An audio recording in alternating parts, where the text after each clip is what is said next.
There are two important men in my life. For the first 25 years until I was married, it was my father and also to a large extent my mother who supported me in taking some certain bold decisions. If there is not enough information available, they would make use of their connects and tell me that this is the person that I know of, you can go to this. I have never stayed in hostel. Correct. I have never stayed, away from home or my parents. There are the biological clock never helps you, never is aligned to the career trajectory, to the family trajectory, and to your, whatever. As a woman, you clearly know that you will hit this kind of a milestone somewhere in your life. Correct. Who stops you from conditioning yourself that this will come? What will I prioritize? Will I prioritize what matters at that point in time? Am I okay to take a setback? Am I okay to do arrangements so that, like I went in 18 days? Right. Maybe the situation is that it is calling you in 10 days. But you make a choice. Hello and a very warm welcome to another episode of Emotionally Yours with Pratik. Today we are honored to have a very dear friend, a L&D expert and a technical learning and development expert, as well as somebody who has made her way right from learning industry to manufacturing and IT support to fintech to various industries in learning and development, and a dear friend of mine. So a very warm welcome to you, Dr. Sonal Modi. Thank you so much. It indeed is our pleasure to have Sonal on this show. Me and Sonal, we have been knowing each other for almost 2 decades. And first I came across her as a client, and then we went on to discuss a lot of things from L&D because we come from the same industry.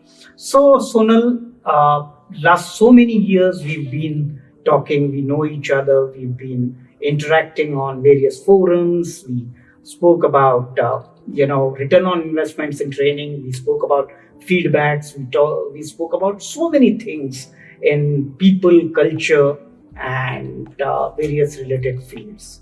But this is not something that you started your journey with, right? Yeah. So we would like to understand how your journey has been right from school days onwards till where you are. Sure. So Pratik, I as a personality totally come from an academic kind of a background. Mm-hmm. So for me, studies have always been of primary importance. I have been a rank holder throughout from 1st to 10th.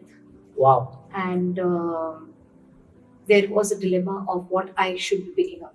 Because folks back at home, my parents, everybody said that, they felt, maybe I was not, but they felt that I'm the most brilliant child in the family and that therefore she should be taking something which is very, very, very different, very, very unique as a stream of learning. Mm-hmm. I was very particular that I am going to be more of a technologist. Okay. Ever since my childhood days, because logical thinking was seen reflectively as my DNA every time. I always used to like rationalizing things. I always used to ask for reasoning. I always used to, be very particular. I used to follow everything that was told to me by my parents or, my colleagues or my friends or my family members around. But I would always ask the question, why? Right? Okay. And that clearly indicated to a large extent that I'm going to pick up something which is very thoughtful, where I'll be using my brains much. Mm-hmm. And fortunately, I landed up in that way.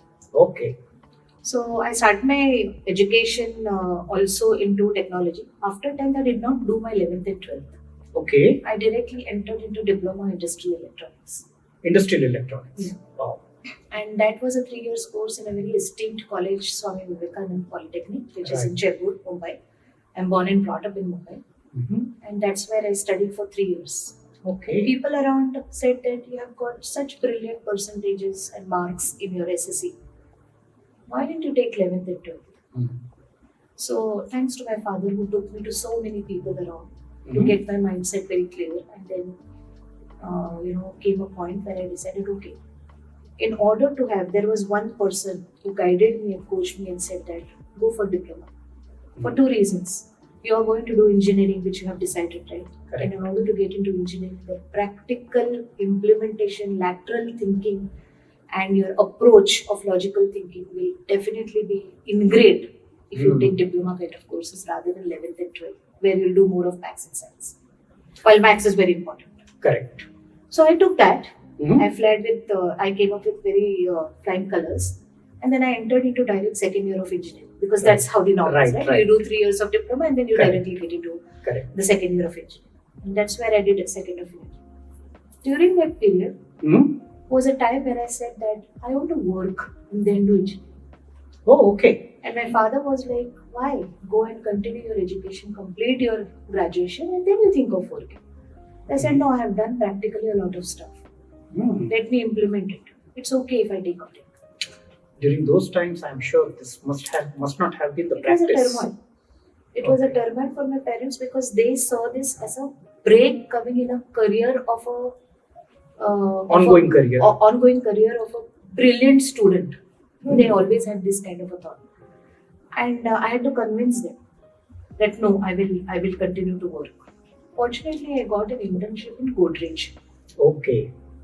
I got it. I started it, Mhm. but my father was somehow not very convinced. Hmm. So I missed on applying to all important colleges, though I had great percentages in it. Okay. So ultimately, he said that I still feel you should take this as an input from me and continue your education. To my agony, Mhm. I had to get into one of the lower or mediocre kind of colleges in engineering, which Okay. is Tena Engineering. Today it is one of the profound Right. names. It has really evolved greatly, but that time it was a newly built, College. a college. Whereas I could have easily landed up in much better colleges. Mhm. I said, okay, if I have to do it, college doesn't matter. I will enter it. And I was a late entrant into the second year of engineering. In 7 days, the final exams were going to start. Oh. That was And in second year or third year that you had Second year. The Second direct year. admission was to the Right, second year. right. But since I had not applied for any colleges, automatically I had to land up. And I said, Whichever okay, college fine, was given. let me go ahead while I have got these internships, etc. I went there for 1 month and I delayed. And all the colleges, like they have a shutdown time, right? Correct. They close up all the new entrants. Right. That was my situation. And the last 7 days when the engineering second semester, second year's first First semester semester. exams were going to start, I entered. Okay. What do you think was the outcome of that? I mean, given that you had a practical knowledge and you were a brilliant student during Polytechnic, I'm sure you must have done really well during those times. I think you went again on my story of brilliancy, but I'll tell you the fact. Out of the 6 subjects, I could clear only 2 and 4 I failed. I flunked. Okay. Because 7 days, the Yes, entire yes, 6 months right. curriculum, right? And then came the time, and then my father was like, are you sure you're doing the right thing? Mhm. And then I was like, I'll go back. Hmm. And then I was on the rhythm. So in the next semester, I had taken 6 plus this 4, 10, Okay. and came up with the first class. Wow. So from flunking in 4 subjects in the first semester in the second year, Correct. straight away clearing all 10 with first class. First class. I know how difficult it is to have first class in engineering because I left engineering after first year. By the way, so I'm an engineering dropout talking to an engineer, closest to the engineering I ever could get. That's on a light note. Right. And that's what I mean, when your family is very academic oriented, they have so much of trust in your capabilities, and suddenly you come to know 4 out of 6 is fail. And then it was a shocker for me. Correct. It was a shocker for me as well, I'll be very honest. But I knew that given the risk that I had taken, this was a very This was given kind of a correct. step. But then I put my heart and soul into it and then got it done. And then eventually the 3 years journey of engineering completed. And then my first job that I got was in HPCL. Into San Pedro. Yeah. No, let me backtrack. I did a mistake over there. Let me stand corrected. The first job was in a company called as Orbital Systems, Okay. which was in Powai. Mhm. Okay. And I did 1 year of that. It was purely a field kind of a job. Okay. Electronics, relays that were made, Right. which are used in a lot of manufacturing companies, such as the tractor companies. So Correct. my first deal closure or going and showing a demo of that relay was in Mahindra Tractors. Acha. So Correct. that was the kind of a thing. So I did that kind of a job, etc., for 1.5 years, and then eventually I had that flair of doing something technically, working on some programming language. I started gearing up on those skills, and eventually decided that I'll shift my gears from being an electronics to a software kind of a stuff. That's where my journey of software engineering started. And the Right. first job that I got was as a contract employee in HPC, Hindustan Petroleum. in the Sun Petroleum, which was in Correct. Chembur. Chembur. And then that job was through a consultant because I was on contract, right? Correct. And the first thing that I worked was on Oracle DBA, Oracle 8i Right. at that point in time. Right.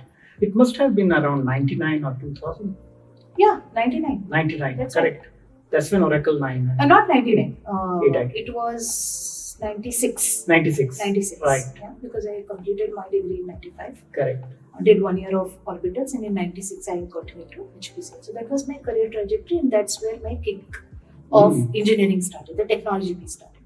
Eventually, I joined a company called as Comet Solutions, which was again into learning also, and it was into turnkey projects that we used to take and a lot of software development. So I had the opportunity of being a facilitator to train, freshers or Fresh. diploma people, Right. those kind of stuff. And the other half of the day, 3 hours or 4 hours, I had the opportunity of working on live codes, developing software solutions for customers, etc. Correct. That was a company which gave me an opportunity after 2 years, saying that they were also body shopping at that point in time. Okay. So there were 3 arms of it: Right. development jobs, Consultancy. the consultancy job, the body shopping job, and also the training job, the training arm of it. Mhm. Just like NIT, it was another kind of Correct. a hub.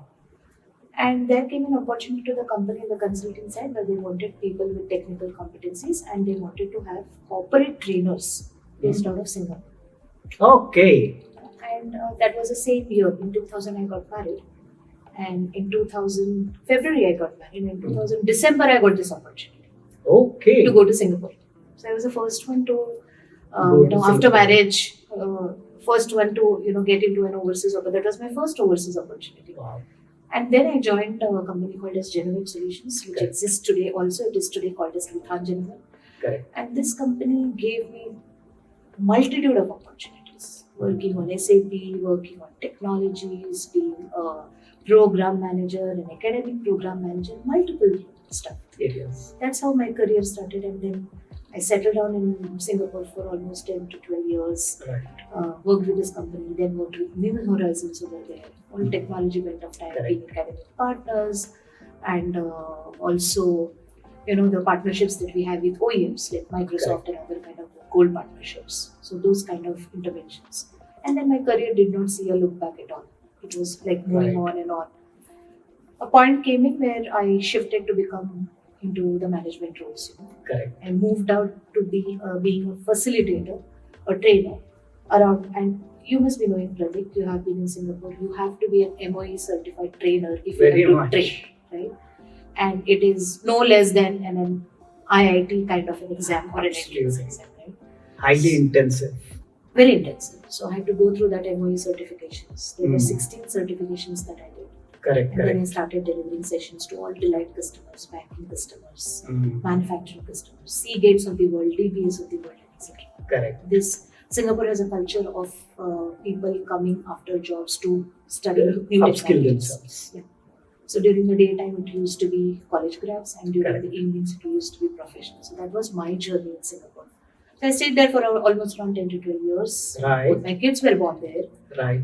and I have a great regard for my ex-boss, Mr. Acton Ravindra, who Mm. was extremely strict as a boss, but under him and his leadership and the opportunities that he gave me, I did wonders. I think that were my Passion came in. institutional steps towards a next growing career. Correct. Due to some kind of family exigency, in 2007, I relocated back to India Correct. and settled down for 1 month, and immediately I got my first opportunity with L&T as a head of learning and development. That's where we met for the That's first where time. we met for the first time. I spent around 12 years in L&T Right. from being the Pune center head and an L&T head for insurance, one unit, insurance BU, to being a global head for the Bangalore Center, for the Mahape Powai Center, that is the Mumbai Center, and also for the Pune Center.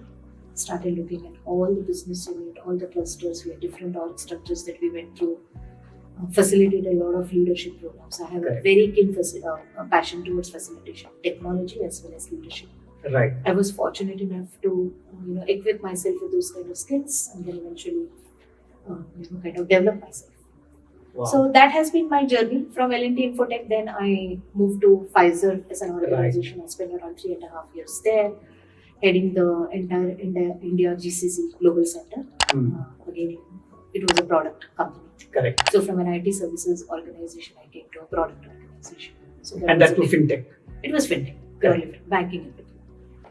From Pfizer, my next journey was MasterCard, which was one of the best and beautiful opportunities that I got. Again, a tech product organization. Worked there for almost around 4.5 years. Mm-hmm. So likewise, if you ask me today, I am at the 27th year of my career in the industry. Wow. 25 years I spent with all this, and the last 9 months I have joined an organization called as Tech Academy Learning Solution in the capacity of Chief Operating Officer.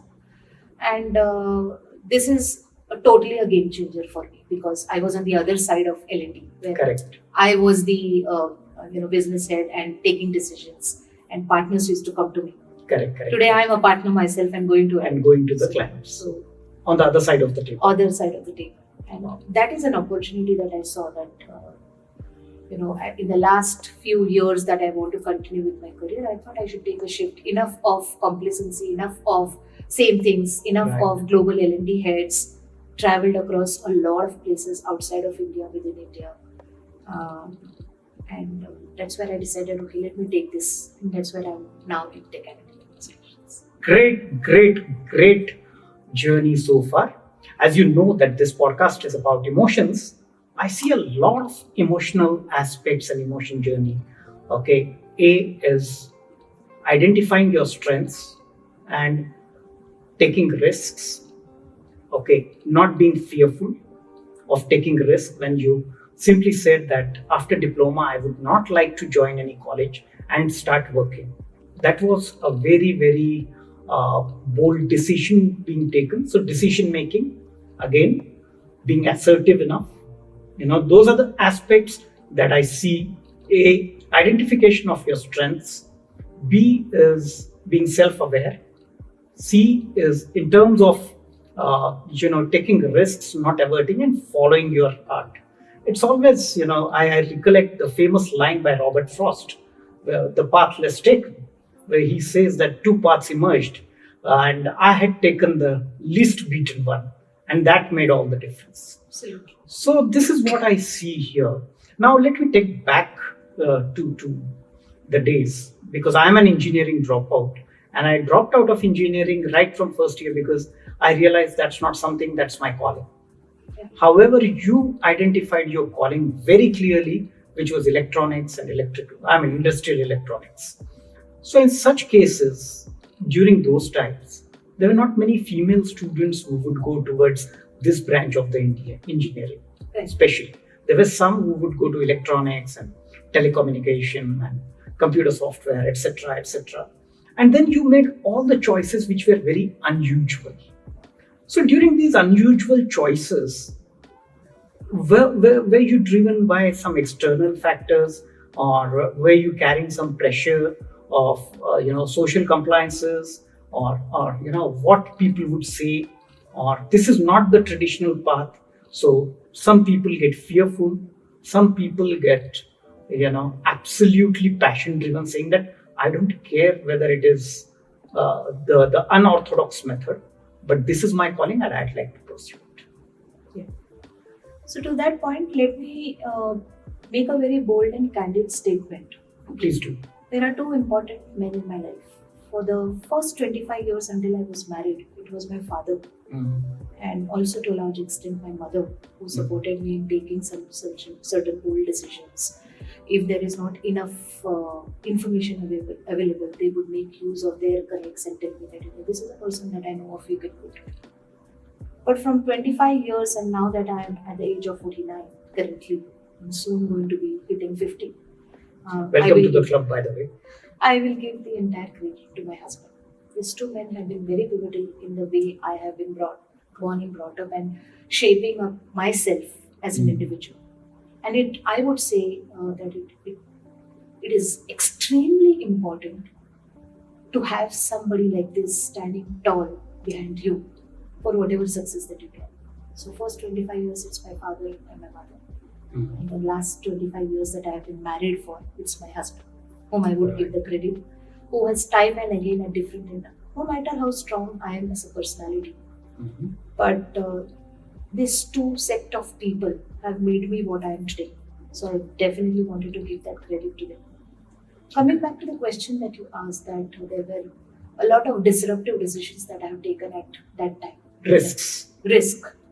And also finally decisions. Right? Yeah. Because people would definitely go for either a computer engineering or computer application or electronics kind of stuff. In degree, I did that. I went for electronics engineering. But for diploma, I had a choice of taking much more, things. I had instrumentation as a choice, and I had industrial electronics. I went for industrial electronics, and that was by choice of subjects. There was digital processing, there was microprocessors, there were integrated circuits, and I think my mind operated and was wired in that. So I made that choice. But while making those choices, I had a difficulty because after 10th, right, you're barely matured enough to take those tough decisions. But the ecosystem that was created, which were very minuscule, and they were not all high-flying people who had a lot of experience. Correct. But there were people whom my father could help me connect with, who told me what you can do. These are the three things. And these are the pros and cons. So I go back to really thank and express my gratitude to those set of people who guided me. Right? And, drafters. We used to use engineering drafters. That time drafters used to be very expensive, and honestly speaking, I come from a middle class family. Father has, we come from in a medium class kind of a background. So I always used to look at an option of somebody told me that I have been using this and this, and I have a lot of books and I have a lot of drafting. So my father was, when I got admitted into that first year of diploma, right, he said that let's go to the book depot and get all that you want, all new things. And I went with him. And then I saw that the drafter was costing at that point in time somewhere around 1800, 1800, 2000, depending upon the size, the set and all of it. And this one guy who was coaching me, or my father's friend's son, he had said, I have a drafter, I have books, etc. And that was in my mind. Reuse things, why not? Yeah. Right? So then I told my father, we'll take the books that I want. There are some books that guy is going to give me, and there is some the drafter also left. The drafter was not in a great situation. But for the first 6 months, I still used it. Okay. And then a point came in where I told my father that, for exam, I'll make very this thing. Study. So do one thing. I think now it is a time for us to go and fight. And he got it. Even then, he was ready to get it. He had never compromised on any of our education. We are 3 siblings, me and my 2 brothers, but he has never compromised on that. But I was always a thoughtful child from beginning. I don't know how that genes came in, how that DNA came in, maybe because of my parents or upbringing, or the kind of institutionalization of thought process that they had put in. So that was a time where such kind of difficult things were happening, whether I should go there or not. Multiple thoughts, right? Do I want to take diploma only, or should I go for 11? Because there were some set of people who were saying 11, 12. You should go for 11, 12. Right. Right? And that was an unusual choice even then. And trust me, if you don't do 11th and 12th, maths becomes very difficult for you. Yeah. Right? So that was a risk that I had taken. So I contemplated, and I said that one point came in where I said that I want to go ahead and take a decision. If it fails, let me see how I can take a corrective action. So that thought process was there in me.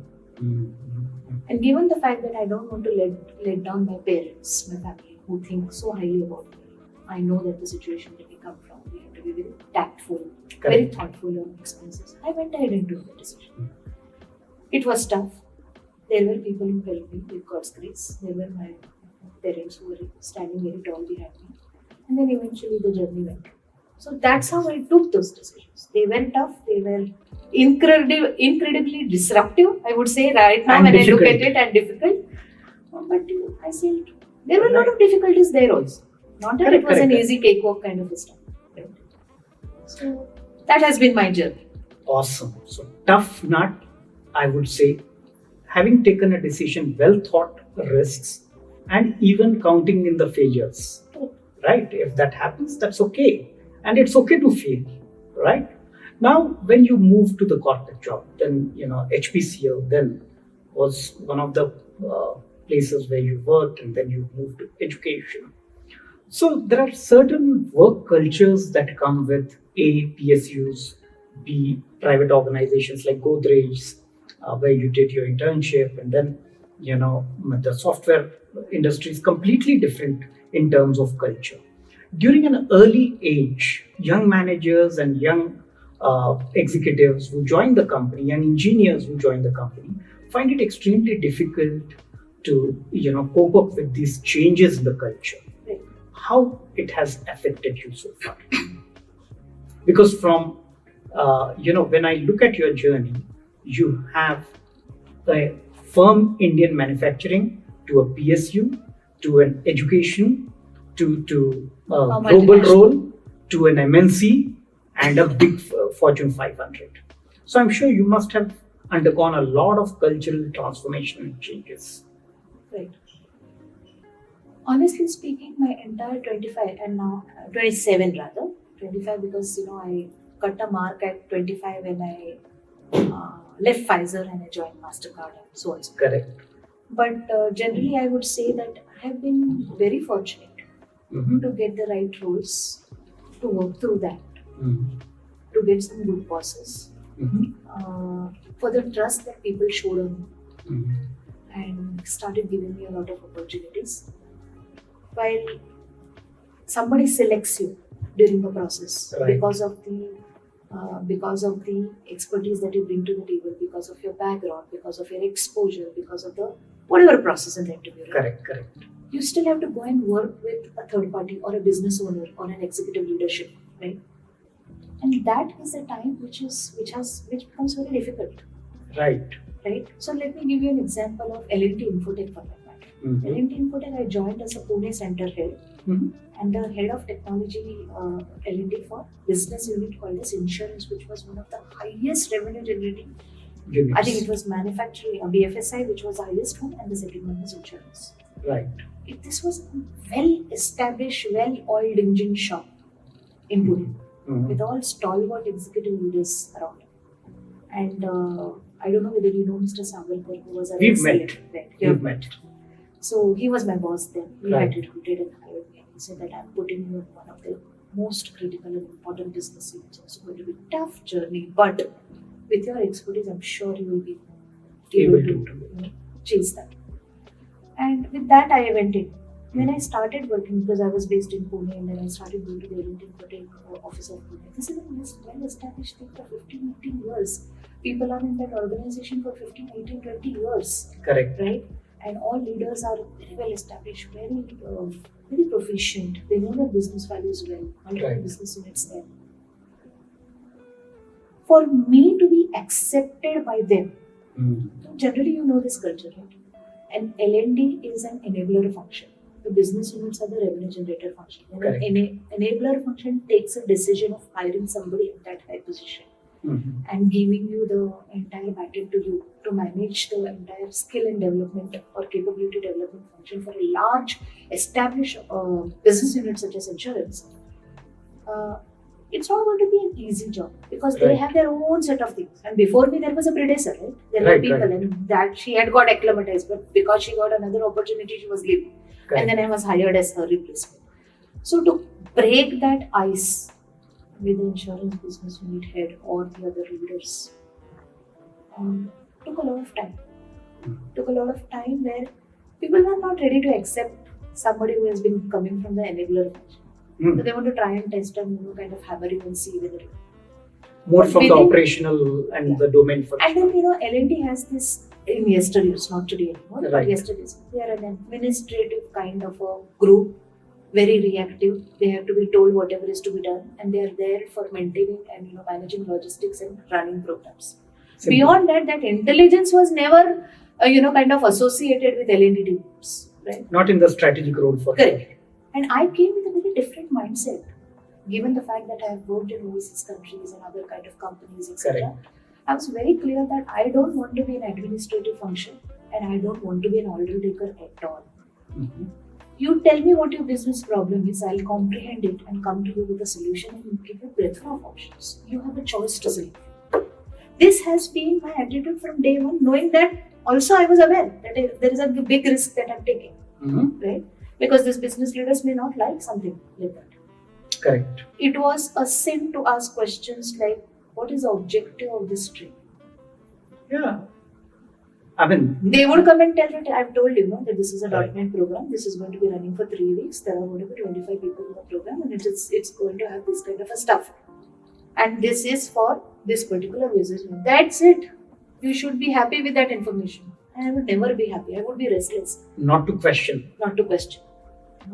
And not to question unnecessarily to show my weight, but it's more to do with what's the objective of this learning. Come on, you owe this answer to me. So when I started doing this, initially I had a lot of resistance. Eventually people started understanding, oh, she's not that typical administrative stuff. There is brains. Correct. There is this technical expertise. She comes with an engineering background. She's a technologist herself and she will understand this better. That's where the game started changing. And for the 12 years, I reached that particular level where the business couldn't breathe without L&D function. Absolutely. Any important skill and capability development, any particular stuff that they had to do. Is Sonal there in the meeting or not? Or Well- is there my next level person there in the meeting or not? That was a transition. Who else can really vouch for other than me, for sure?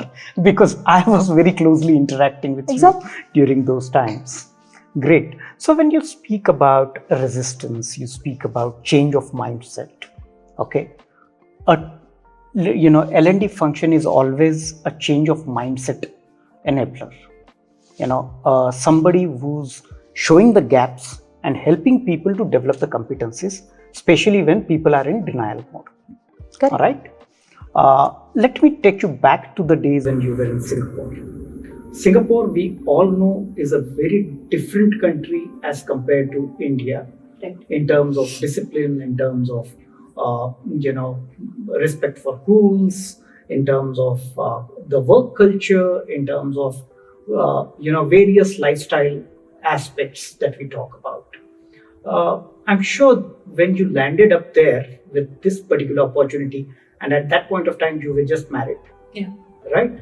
How difficult it was for you to cope up with those cultural changes, A, and B, when you spoke about both your children being born there, I wouldn't say that they are not empathetic, but not maybe as empathetic as Indians when it comes to maternity leaves and other functions.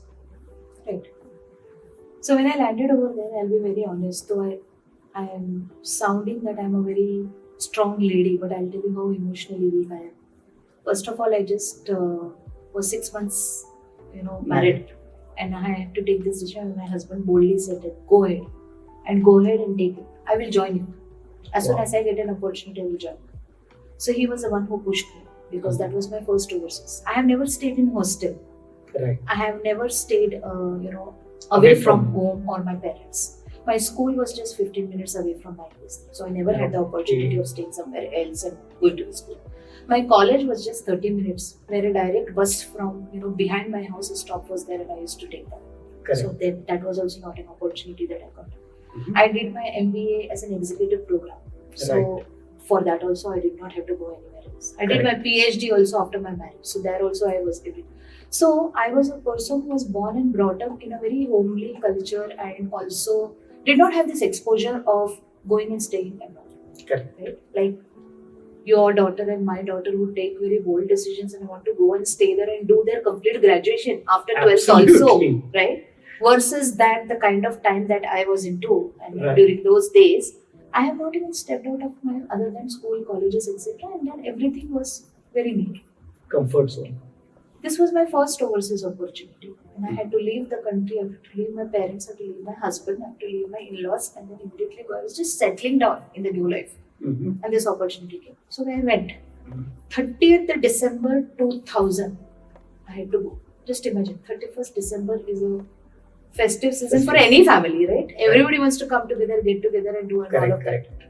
And 1st of January, so I needed 2 days at least to go travel, settle there, and then Correct. 2nd I was supposed to start.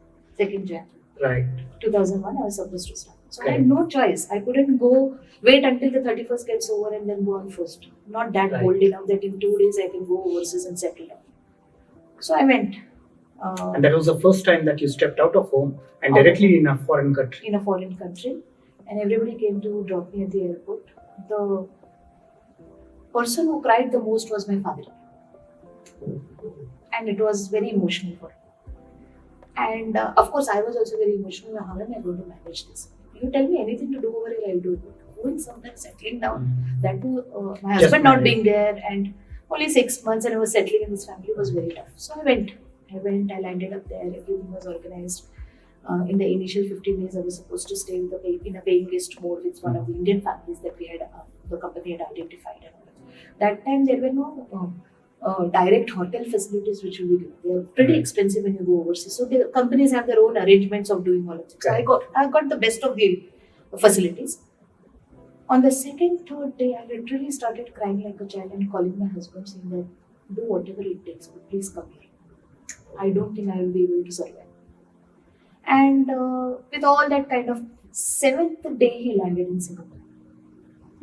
And of course, he told his organization over here that there is an excellence, I need to go.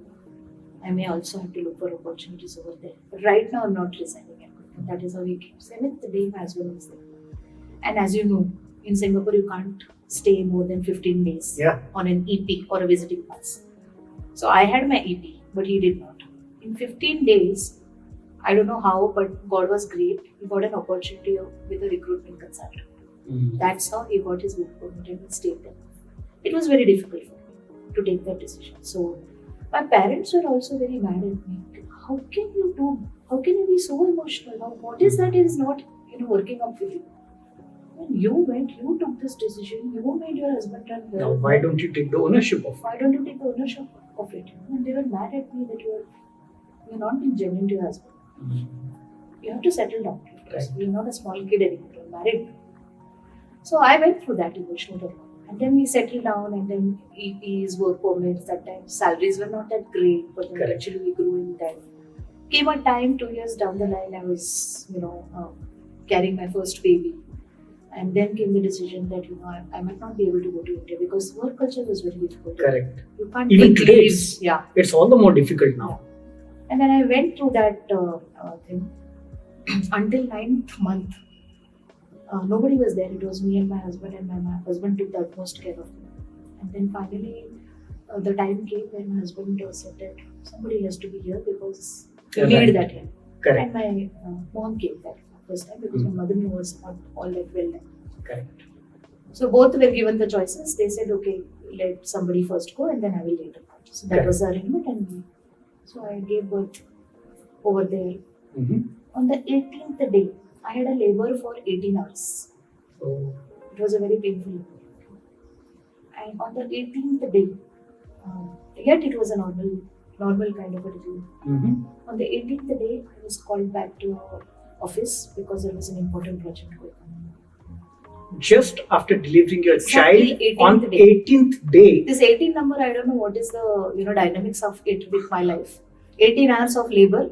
18th day, I was asked to join because there was some this thing. Not that the company was ruthless, but it was a need of the hour at that point in time. And when I actually left my baby and went, my mother was crying. This is ruthless. Leave the job. I said, no, you can't. Let me see how it is. And Emotionally, most challenging moment. Most challenging. And then I went. I continued working and doing a lot of stuff. My mother was a great help to me. My husband was managing. All of this happened. So things fall in place. They may be difficult, they may be very emotional. Not that I was not crying inside my heart. Right. Yeah, because you Because have to feed the baby, the you child have to is take care of it, and all of those kind of stuff. So it was a very emotional moment for me. But we sailed through that because of the support. Again, the support systems play a very pivotal role when you have to be strong. You can't be strong all alone. Very much. Yeah. Somewhere you get help. I agree with my that. mom was of help. My husband was of great help at that point in time. And I really have been blessed in Yeah. that way. And that made me stand tall in that situation and be good enough. So that was so all said and done, life is never easy. You have to try all your, The instance that you have just narrated, I can still feel how difficult it must have been for you to leave an 18-day-old child and focus on the work. correct. I'm sure nobody can focus on the work that you did. Okay, so this And is to add to it, in Singapore they don't take children in creche yeah, before 1 year is 1 year. completed. And I had an exigency where after 8 months we had to start looking for a creche because both of us started traveling because of them. Mhm. And then there was nobody at home, and then one of us had to be all of those kind of nuances were there. Right, Not getting into the detail of it, but there were a lot of challenges. correct. We had to literally go and kind of beg to the childcare that she's only 8 months, but we need your help. And one person out of that entire creche came, she was another blessing for us in a disguise. So we'll try, but we can't, kind of promise you because the child is too small. I don't know whether she will get acclimatized. But my daughter Sanjana, she went to the childcare at the age of 8 months. And she became independent at the age of 18 months. My God. That's the way, that's the culture, that's the beauty of these overseas countries. Yeah. The way they manage their childcares, the way they put the food, the timing, the school hours, the play hours, everything was so well versed. We were surprised to see that such a small baby, when she comes back home, she will remove her shoes, keep it in the right place, keep her bag in the right So place. disciplined. So disciplined. So she got, I sometimes feel that she got matured very early. Mm. Was it good, bad, ugly? I don't know. But yes, The elder she got child is always that way. always like that. And that crept up to my second child also because she was like setting the examples. Right. So these are all small emotional moments. You have to see them practically. But will you always keep feeling guilty about it? It's a choice that you have to make. Over a period of time, I kind of conditioned myself and became mature over a period of years. Okay, later. Correct. During that time, even I used to cry while going to the office. During that time, when I'm not able to, come, I used to come home by only at 10 because there used to be evening batches, as I told you, and the day batches where you facilitate full day. Correct. And so by the time you come home from MRTs and all, it will be 10 o'clock. Yeah. So my husband was the one who used to reach by 6 o'clock, take her from the childcare, be with her, and all of that. So this was very tough as a mother. Yeah, I can understand. But if you would have felt guilty, were you feeling guilty at that point? Yes, I'll be very honest. I was feeling very guilty. Guilty for my husband too, and also for my child. But over a period of time, we said, why are we doing all of this? We want to set in career. We want to be independent. We want to give good life to our children. We want to come up out of that mediocrity or medium kind of life and excel ourselves. Our parents have worked very hard. Our families have worked very hard to get us over here. If I'm allowed to say this, Sonal, okay, you tried answering the problem of tomorrow yesterday. To an extent, I would say today when I sit back and there are many colleagues in this entire 25, 27 years, many of my reportees, many of my other friends who come and tell me that, Sonal, you are a great example. Yes. Okay. The way you have extrapolated your energies, your maturity, the way you have conditioned yourself, the way you have brought up yourself. And I always feel that one has to be always humbled and grounded. Don't fly in the sky for whatever achievements or praises that you get. As long as you are very stable, you are humble, you are grounded, and you know that all of this happened because of some of the other ecosystem or support and with God's grace. You'll be grounded. Every time I achieve certain thing, I always go and sit down for some moments and think that thank you for all that. Let it sink in. Let me not fly high, because I have seen a lot of such similar kind of cases where people go overwhelmed, overboarded for a small success, and time is not very far. They land up back on the ground. So absolutely, this has been my upbringing. Fortunately, I got a life partner who also thinks the same, And I think we were able to inculcate the same things In the in our children. children also. So I have many people, many friends who have complimented and come and told me, and I only feel happy about it, and I thank God, express my That's- gratitude for whoever has helped me in the ecosystem to be there. No, the feeling of gratitude is very, very important because, throughout our conversation so far, I have observed that you've been talking about the support system, you've been talking about the gratitude, you've been talking about how great things have been because of those support and how manageable they have been because of this. Very few people in a long marriage or in a long relationship are able to do this. And that is what is really required. I mean, a man's efforts normally go unnoticed, saying that he is anyways supposed to do it being a breadwinner, Correct. isn't it? So I'm sure there would have been some moments where you tried acknowledging and people said, that's his job anyway. How do you feel then? So I have become very rebellious when people say this kind of a stuff. Mm, There were moments where, because I was outshining in my career, correct. my husband has taken a backseat and said that okay, it's okay for me to lose 2-3 deals at the cost of you growing.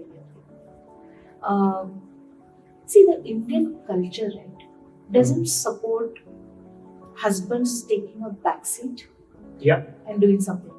the patriarchy. The patriarchy hierarchy is always there. The patriarchal effect is always there. Correct. It could be from parents, it could be from in-laws, it could be from friends. Why is he Right.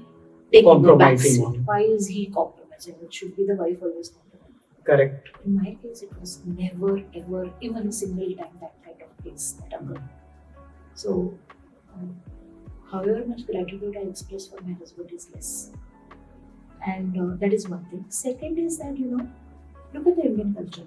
One is this part which I explained. Correct. People don't accept it easily. The second is, and I'm read between the lines of what I'm trying to say. Sure. Your parents or your own family also feels too over proud about yourself, Oh, yeah. and sometimes they just ignore, neglect, or undermine The partner's the efforts. partner's effort. I get very rebellious at that point in time. There are times where I've fought. There are times where I've made people shut down with their judgmental things, and Not to get influenced by them. not getting influenced by them. It's very important for you Yeah. as an individual to recognize and be very vociferous about it, because otherwise people will make their judgments. It's always important to support the partner when somebody is trying to speak something negative or something Correct. not so happy about. In most of the partners' cases that I see, is they get influenced by the other person and start blaming their own partners. Correct. And also, it so happens that my daughter is a CEO, my daughter is a head of L&D, my daughter travels. Good crop. Not that Right. it always has happened in my case. It Correct. has happened in some cases, in my case also, Mhm. where I was very clear. While I respect and I love my parents a lot, or my family, my maternal family a lot, if such kind of differences have cropped up, I have always been very vociferous about it. Don't want to hear a bit about it. Wow. You can think that I'm very arrogant, or you think very highly about me, but But this is between us. this is between us. And also, another important thing is that you don't know what the other person has gone through for your daughter or your sister or your niece to be successful at this particular level. Correct. You don't even realize that. So you don't have an authority to be judgmental about any two person's life. Now, the easiest thing in the life is to be judgmental about somebody and make opinions without having any facts or the clarity. And most of the people try doing it rather than understanding the causes or rather than understanding the reasons of it. And sometimes it is your ownership of making others realize that they are wrong. Or there is a line that they should not be crossing. Exactly. Right? Absolutely. And I have been very particular about all those elements. Great. And I feel good about it. I completely resonate with you on this, saying that it's very important that to ensure that there is always a support system acknowledge that support system, be you know be thankful about it, and ensure that you are valuing the right thing and not getting carried away by somebody else's opinion on it. Do you realize that when you grow the ladder, the responsibilities, the travel, the kind of ecosystem that you're operating into, the pressure that you hold, you Completely can't changes. sustain if you don't have somebody Oh yeah, back home correct. and tell you that do it. I have seen in my circles, in my friends' circles, etc. There are so many instances that has been shared with me where it's always the ladies who have to take a back. You have to shift because my job is shifting. Correct. Tell me one instance where the lady's job is shifting because of And the which the husband entire is- family is relocated. True. Today Because- it is still seen as cases. right. I've seen that in my family, I've seen that in my circle, etc. Correct. But 15 years, 20 years down the line, 25 years that we are married, and Pratik, we both are at the same kind of age lines. Right. So you would agree to this fact, 25 years ago, Right. this was not the culture. Definitely not. I mean, It was a still- taboo if you do that. Still, there are some people who live in the same world where it is the man's duty to run the house and earn Correct. and make a living, and the wife's trips have to be sponsored by the husband. The vacations have to be taken care of by the husband. I always say that it's both, and both of them have equal responsibility towards it. Now, let me take you to many working women, with whom I remember in one of the companies where you worked, and we together developed a program which was exclusively for upcoming women leaders. Yeah, Right? I remember. And that was probably the only company where you have initiated it, and till date, that's the only company for whom I keep doing the same program. Absolutely. All right. What came to your mind when you spoke about women in leadership position and how difficult and tough it is for them to cope up with the stereotypes? So, in that context, Pratik, I would say that in my experience, and the more that I have closely looked, I have gone through that situation. Mhm. I have seen people in my circle going through that situation. Some of my team members who became mothers for the first time, and they were going through that kind of a situation. And through all of this, while I analyze the pattern here, Mhm. a couple of random statements that I'm making, not in any sequence, Mhm. but this is what comes to my mind, and this is what I have been telling and guiding and coaching my Mhm. women colleagues. Okay. Right? One, because you are a woman, Mhm. you should not claim and demand for a position or for that minority, because we are all equal. Once you say that you and men are equal, your paychecks have to be matching, you don't want any kind of parity differences over there, then this holds true for you in every single situation. It has to be completely merit based. It has to be merit based. How much do you equip yourself to be at a soaring success in such kind of environment, in professional environment, in corporate world, that you feel that you are eligible to demand for that, is something which you have to closely look at. How much do you deserve versus how much you desire. Exactly. You can desire sky and moon. Correct. Do you deserve? And if you don't deserve, are you working towards it to be deserving? Great. This is second one. Third, the biological clock never is aligned Mm. to the career trajectory, to the family trajectory, and to your whatever. Doesn't always That is happen. understood, right? Doesn't always happen that at 25 you get married, 30 you come with Correct. kids, and But that's it. as a woman, you clearly know that you will hit this kind of a milestone somewhere in your life. Correct. Who stops you from conditioning yourself that this will come? What will I prioritize? Will I prioritize what matters at that point in time? Am I okay to take a setback? Am I okay to do arrangements so that, like I went in 18 days? Right. Maybe the situation is that it is calling you in 10 days. Quite You right. make a choice. If you make a choice of saying that no, this 1 year until the baby grows is my responsibility and I want to deprioritize my career and prioritize my family first, the choice is something which you have.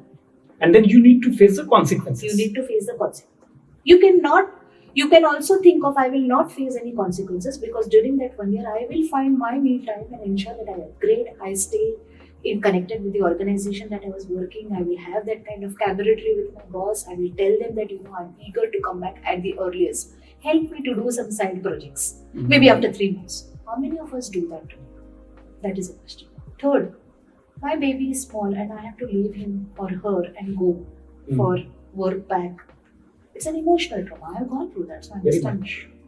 Over a period of time, I have been coaching my colleagues or my team members in a way where I say that uh, the baby stays very easily. It's you who have difficulty. You are emotionally weak due to which you are not taking this decision. 3 weeks, irrespective whether your mother-in-law is taking care or a child care or a baby sitter or a nanny is coming, you will see that the child doesn't miss the mother during that time. Right. But when you come back, you can take the child, right? So it is you who are emotionally falling weak. Don't give the excuse of my baby is small and my baby cannot stay without me. It is you who cannot stay without me. The baby cannot stay for maybe 1 or 2 days and that you will work out. But you have to be very bold and thinking about all these things, right? So don't ask for things which you don't deserve. Get yourself equipped and prepared. Have a great mentoring coaching kind of a circle. Think for your own self. Are you getting lazy during your maternity days and then taking that as an excuse Not that this to- is my birthright? Correct. Today it is 3 months, right? 6 months. 6 months. 6 months. Until 2 children, you get 6 months. If you have a third child, if you go for third maternity, it is 3 months. People again come and ask for extension. Ah. Right? Organizations today do not have the bandwidth. Either you go and you're gone, or you take candid effort that okay, this is my priority, and then I will come. So there is a lot of things. Don't pile on things, everything onto unconscious bias or organizations don't take care of ladies or I am never getting appraised or Blame I game. don't get those. If Blame you game. prove yourself to me, I know of great leaders. I myself am a very classic case of how I have got the leadership roles and how people have trusted me for whatever efforts that I have taken. I've gone out of my way and done those things. Right. Similarly, I've seen many other kind of, my colleagues and in my fraternity, different organizations, LTI as well as other kind of, who have outshined themselves and they are known as women leaders. Wherever there's a problem, put this lady and she will solve it.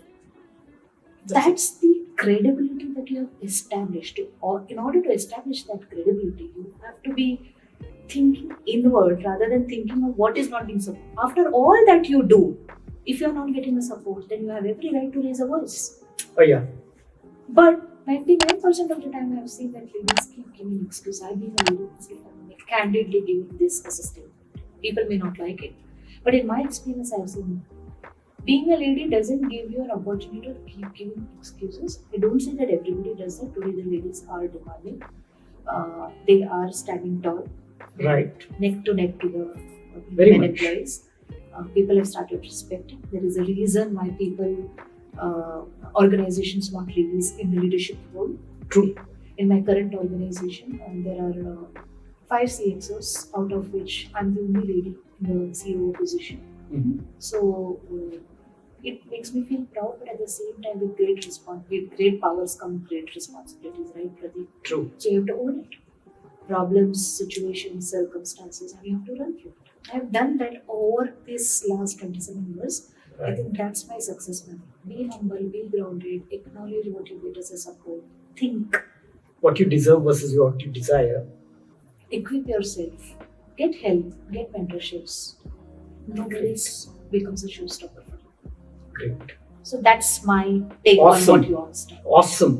You've summed up very well, Sonal. Sonal, now let me take you to the other side when you joined an MNC like MasterCard. I remember we were planning to meet for quite some time and you were extensively traveling during those Yeah. times. And the only question then in my mind, which I didn't ask then, let me ask you on camera today, is did that take an emotional toll on you? Excessive traveling, not able to give right time to various other things or various other priorities. Uh, Two things which I had to kind of ignore or took second seat, back seat, Deprioritize. deprioritized. One was my health, Yeah. and second were some of that candid family time Mm. during this career, because it used to be London in 1 week, 2 weeks you stay there, you come back for 1 week again, you go to the US, and then US you spend around 3, 4, 5 weeks, and then you come back, and then within the US also that it's east and west. You have to travel from one location to other location, extensive travel. Within India also there were centers, and fortunately, unfortunately, I wouldn't say unfortunately, but it's a great experience. I have always been on wheels. Yeah. Yeah, even LTI days I used to be, every day traveling to Bombay and coming back to Pune. Mm. So in the initial stage, when I Right. was given the entire scope of work that I did, so 4.5 years I did morning, evening, morning, evening. So alternate days I used to go to, in a 5 days of the week. Alternate days I used to be either in Mahape, Airoli or Vashi office, Correct. Mahape or Airoli office or Powai office. So every morning I used to leave, and every night by around 10 Used to o'clock I come used to be back. That alternate day that I don't go to Mumbai, one day I'll go to Bangalore, and one day I'll go to Chennai. And then eventually it shifted to going to Mumbai Right. only, because my teams were dispersed. I was Correct. given that responsibility due to some specific reason, and I took it up as a challenge. There were some leaders who trusted it. They made the ecosystem ready. They gave me facilities. Trust me, I had no problem for me when it comes to any kind of logistics, any kind of other help, etc. People were very considerate. My bosses were very considerate. I got that kind of support. My family supported. My children supported. I think they grew a little much faster and got matured much faster. Uh, and sometimes I have a very slight guilt about it. That did my work portfolio and my husband's work portfolio, or the ecosystem that we were in, deprived them of some of their childhood stuff? Is a slight line that but then my husband convinces me that when you are not there, I was there. So don't worry about it. Right? So that is something. So when my daughter was in class 10, I was doing my PhD thesis. Yeah, I remember that. Yeah, and you have been a great support. Thank you so much. I mean, I can't refrain from saying this, that Pratik, while we have been friends and we have been Right. colleagues, and at some point in time we had professional connects, but there is not one time that I had to think that, okay, this is something which Pratik is really good about, and then I can go and reach out to him. And you have always helped me. So thank you so much. So nice. of This you. is my this is my way of expressing gratitude to you for our Thank 20 you. years of Thank you. friendship. That I'm is glad I could definitely be of said. help. Yeah. But that was a time when I was doing PhD. So just imagine that you go to Mumbai, Pune, Bangalore, Pune, and then this Pune, and then I completed my thesis in 3.5 years, because Right. I knew that if I drag it, I will exit out of it sometime. Correct. Because that was I got an excellent guide, Dr. Rajan Tamdiri. Incredibly valuable support, coaching, guidance. I was so blessed, and that's why I count on my blessings. One of the best coaches that I could have got. Mhm. The way he grilled me, the way he nurtured me, the way he polished me, the way my thesis came out, the way, it was not for, I was very clear, I'm doing PhD not for getting that doctorate. Correct. Many people think, and there's nothing wrong about it. People want that kind of a credibility, they do it. That's okay. But there are many people like you, I have seen, who have been passionate about a topic and then have done that. Right? Right. There's a lot of inspiration that I have drawn from. Similarly, I thought that I should do something in my field, Mhm. of learning organizations and the efficacy of learning organizations. I'm so blessed to talk about Dr. Rajan Tamdiri, who has been a brilliant coach to me. The way he nurtured me, and then the 10th of my daughter, my PhD, and my travel, and my work. Nobody would Everything. support it, everything. But it fell in place. Okay, that time probably you would have seen my eyes, it was just nothing less than Panda beers. I remember Yeah, because that. I used to, for that 3.5 years, probably I have not slept more than 3.5 hours. Hours a day. 10 o'clock I used to come, I used to sit with my kids, look at what happens the next day for them, talk to my husband, and then 11:30 I used to start working on my PhD thesis. Up until 3 o'clock in the morning or 3:30, every day that region, because my guide was very strict. Yeah.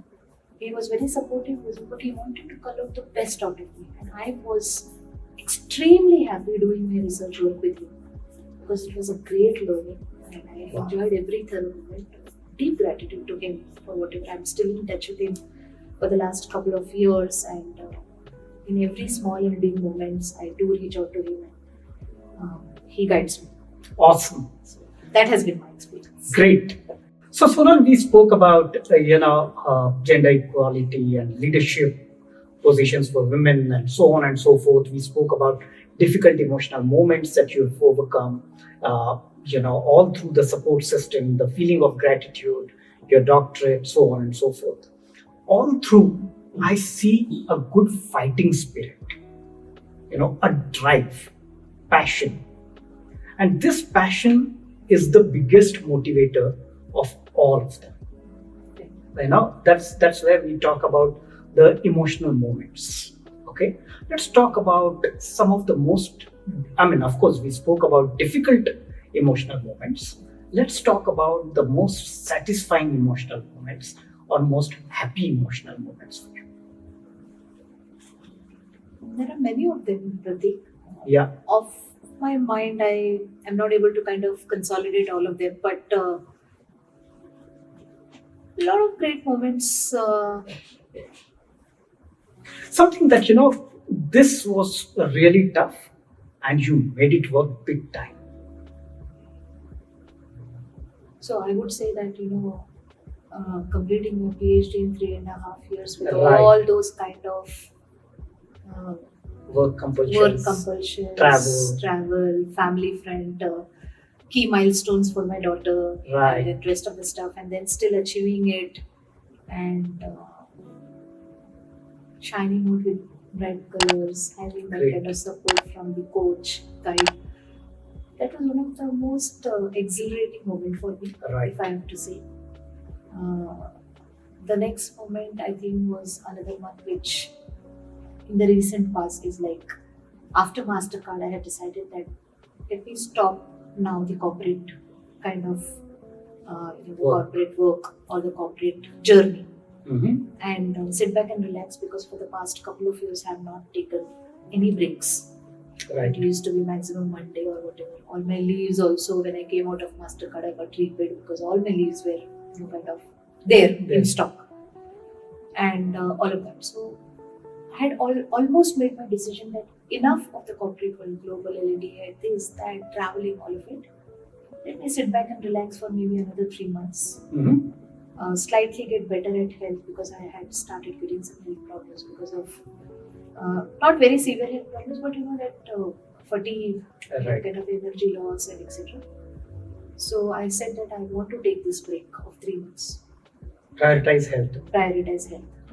Then came this opportunity of Tech Academy Solutions, Learning Solutions. And the CEO of the organization has known me for years together. Right. Uh, he has great trust in me, and also at the same time, he had an opportunity where he said that we were looking for a chief operations officer, and we wanted somebody with an L&D expertise like yourself. So the moment, because we keep talking, right? Correct. And there are other 3 important CXOs in the organization who are great friends and who are great colleagues. And in the past, in my corporate life, they have been learning partners for me. So Mhm. we had that kind of an equation. So in a casual talk, I mentioned that I'm exiting out of MasterCard now. I'm going to relax a little bit and then get started on some of my consultancy journey, Mhm. or maybe do something different.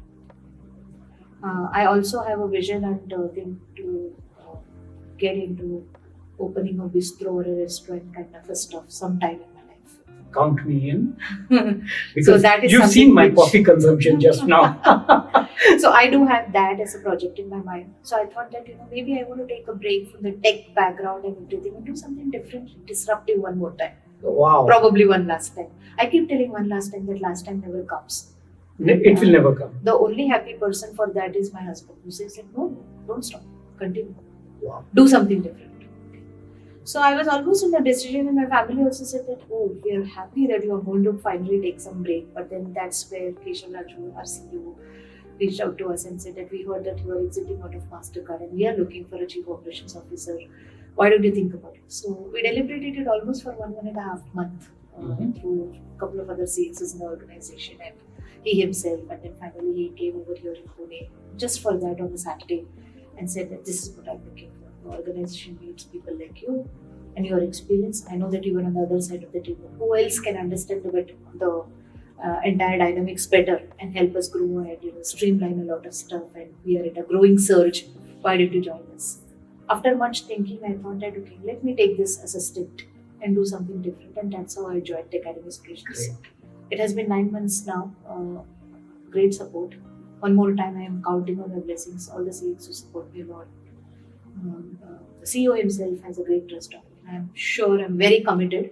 They know that there is something, there is a purpose for which I have been got into the organization. I'm very committed to see that I bring in that particular change in the Awesome. upcoming year, and at least bring in all the expertise that I have and put it to the better cause. And as the organization is in its milestone, Growing stage. it's going to be an edtech, evolving. It's an evolving edtech organization. Lot of stakes, lot of high-end platforms, lot of technology adoption and automation that we're looking at, and not a typical kind of a Training. LXP or a organization or a platforms organization, but it is a very fast forward thinking kind of a organization. There is a vision that it carries, and I want to be an integral part of that to support it and see how this goes to the next level. So all my current power is being put onto this particular thing, and I'm sure that with all the support that I'm getting from the organization and the roadmap that I have in mind and the strategy that I have built, we will definitely be seeing a next click. I'm sure with you in the leadership position and with all the necessary support from your leaders and the board, this is just just a small distance away. So we really wish you a very best. As you know, this particular podcast is dedicated towards our mission, which is Mission 1 million. 1 million emotionally literate Indians. And now, while talking to you, we unfolded many emotional aspects of our work, our careers, our family, women's leadership, so on and so forth. It was indeed a pleasure talking to you over this, and I'm sure our viewers are going to enjoy this episode when it comes out. Many thanks, and ladies and gentlemen, that was a very dear friend, Sonal Modi, Dr. Sonal Modi, who was here. And as a tradition, we've got a small token for you where I would be signing one cup and gifting it to you, and you will autograph one mug and give it to me, so that during morning coffees we always remember each other. Maybe Thank have you that so much, much. Pratik. This was a great event, and I thoroughly enjoyed conversing with you. The first of my podcast, while I have been on multiple panels, keynote speakers, leading a lot of L&D forums, etc. This was a very different kind of an environment altogether, a different kind of podcast that I'm doing for the first time. Thank you for inviting me. Pleasure talking to you. It's indeed a pleasure. Thank you. Here's the mug for you. Thank you.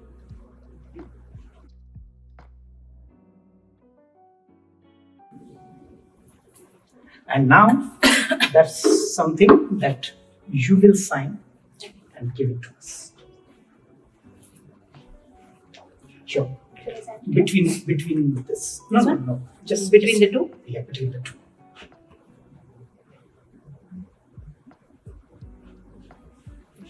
Thank you. Thank you.